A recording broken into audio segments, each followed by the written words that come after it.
ನಮಸ್ಕಾರ ವೀಕ್ಷಕರೇ, ನಮ್ಮ ರಾಜ್ಯದ ಲಕ್ಷಾಂತರ ಪಿಂಚಣಿದಾರರಿಗೆ, ಹಿರಿಯ ನಾಗರಿಕರಿಗೆ, ವಿಧವೆಯರಿಗೆ, ವಿಕಲಚೇತನರಿಗೆ, ವಿಚ್ಛೇದಿತ ಮಹಿಳೆಯರಿಗೆ, ಸಂಧ್ಯಾ ಸುರಕ್ಷಾ ಯೋಜನೆಯ ಫಲಾನುಭವಿಗಳಿಗೆ ಮತ್ತು ಗ್ರಾಮೀಣ ಭಾಗದ ಬಡ ಕುಟುಂಬಗಳಿಗೆ ರಾಜ್ಯ ಸರ್ಕಾರದಿಂದ ಹಾಗೂ ಕಂದಾಯ ಇಲಾಖೆಯಿಂದ ಒಂದು ಅತ್ಯಂತ ಪ್ರಮುಖ ಸಂತಸದ ಹಾಗೂ ಭರ್ಜರಿ ಸುದ್ದಿ ಬಂದಿದೆ.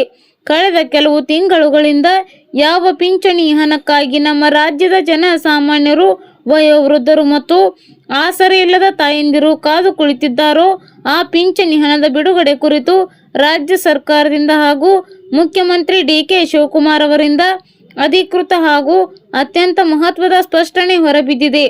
ನೀವು ಅಥವಾ ನಿಮ್ಮ ಮನೆಯಲ್ಲಿ ಯಾರಾದರೂ ವೃದ್ಧಾಪ್ಯ ವೇತನ, ವಿಧವಾ ವೇತನ, ವಿಕಲಚೇತನ ಪಿಂಚಣಿ, ಮನಸ್ವಿನಿ ಯೋಜನೆ, ಮೈತ್ರಿ ಯೋಜನೆ ಅಥವಾ ಸಂಧ್ಯಾ ಸುರಕ್ಷಾ ಯೋಜನೆಯಡಿ ಪ್ರತಿ ತಿಂಗಳು ಮಾಸಿಕ ಸಹಾಯಧನವನ್ನು ಪಡೆದುಕೊಳ್ಳುತ್ತಿದ್ದರೆ ಈ ಎಲ್ಲ ಮಾಹಿತಿಯನ್ನು ನೀವು ಯಾವುದೇ ಕಾರಣಕ್ಕೂ ಮಧ್ಯದಲ್ಲಿ ನಿಲ್ಲಿಸದೆ ಅತ್ಯಂತ ಗಮನವಿಟ್ಟು ಕೊನೆಯವರೆಗೂ ಕೇಳಬೇಕಾಗುತ್ತದೆ. ರಾಜ್ಯ ಸರ್ಕಾರವು ಪಿಂಚಣಿದಾರರ ಖಾತೆಗೆ ಬಾಕಿ ಇರುವ ಹಣವನ್ನು ಜಮಾ ಮಾಡುವ ಪ್ರಕ್ರಿಯೆಯೆಂದು ಅಧಿಕೃತವಾಗಿ ಆರಂಭಿಸಿದ್ದು, ಉಳಿದ 14ರಿಂದ 15 ಜಿಲ್ಲೆಗಳ ಫಲಾನುಭವಿಗಳಿಗೆ ಹಂತ ಹಂತವಾಗಿ ಹಣ ತಲುಪಿಸಲು ಎಲ್ಲ ರೀತಿಯ ಸಿದ್ಧತೆಗಳನ್ನು ಪೂರ್ಣಗೊಳಿಸಿದೆ. ನಿಮ್ಮ ಬ್ಯಾಂಕ್ ಖಾತೆಗೆ ಇನ್ನೂ ಹಣ ಬಂದಿಲ್ಲವೇ? ಬಾಕಿ ಇರುವ 2 ತಿಂಗಳ ಹಣ ಯಾವಾಗ ಜಮೆಯಾಗುತ್ತದೆ?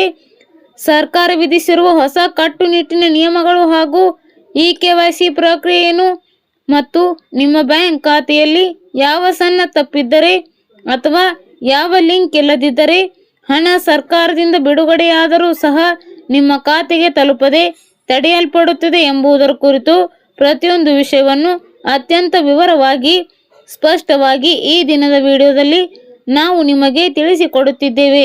ಬಂಧುಗಳೇ, ಮೊದಲಿಗೆ ಈ ಪಿಂಚಣಿ ಯೋಜನೆಯ ಸಂಪೂರ್ಣ ಹಿನ್ನೆಲೆ, ಪ್ರಸ್ತುತ ರಾಜ್ಯದಲ್ಲಿರುವ ಪರಿಸ್ಥಿತಿ ಹಾಗೂ ಸರ್ಕಾರ ಕೈಗೊಂಡಿರುವ ನಿರ್ಧಾರಗಳನ್ನು ಸರಿಯಾಗಿ ಅರ್ಥ ಮಾಡಿಕೊಳ್ಳೋಣ.